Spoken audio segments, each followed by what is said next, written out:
Hi, அந்த வீடியோட continue தான் இது. எனக்கு பார்த்திங்கன்னா பிசிஓடி இருக்குது. அதனால் மந்த்லி எனக்கு கரெக்டாக வர்றது கொஞ்சம் கஷ்டம். கரெக்டாக வராது. நிறைய பேருக்கு கரெக்டாக வரும். மந்த்லி கரெக்டாக வந்துடும். போன மாதம் வந்து 14ஆந்தேதி பீரியட்ஸ் ஆச்சுன்னா இந்த மாதம் கரெக்டாக 14ஆந்தேதி வரும். அது மாதிரி இருக்குது. ஓகேவா? இதில் வந்து என்ன சாமி ஒதுக்கிடுச்சு, அது சாமி கும்பிடாமல் ஒதுக்கிடுச்சு அப்படின்ற மாதிரி அவங்க சொன்னாங்க.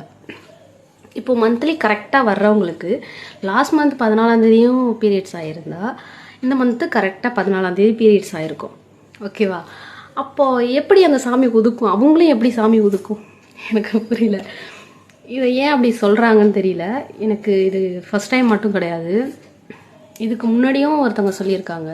ஒரு விசேஷ நாள் தான். அப்போ பார்த்தீங்கன்னா அதே மாதிரி தான் சொன்னாங்க, என்ன ஒதுக்கிடுச்சு சாமி அப்படின்ட்டு. சாமி ஏன் ஒதுக்கணும்? அப்படி யாரும் ஒதுக்கவும் இல்லை. ஓகேவா? அப்படி நான் வந்து மார்னிங் நான் எல்லா வேலையும் முடிச்சுட்டு சாப்பிட்டுட்டு சாமி கும்பிட்டுட்டு சாப்பிட்டுட்டு அதுக்கப்புறம் தான் எனக்கு பீரியட்ஸ் ஆச்சு. அதுக்கு முன்னாடியுமே பீரியட்ஸ் ஆனாலும் எந்த தப்பும் இல்லை. ஓகே, அதனால் யாரையும் இது மாதிரி சொல்லாதீங்க.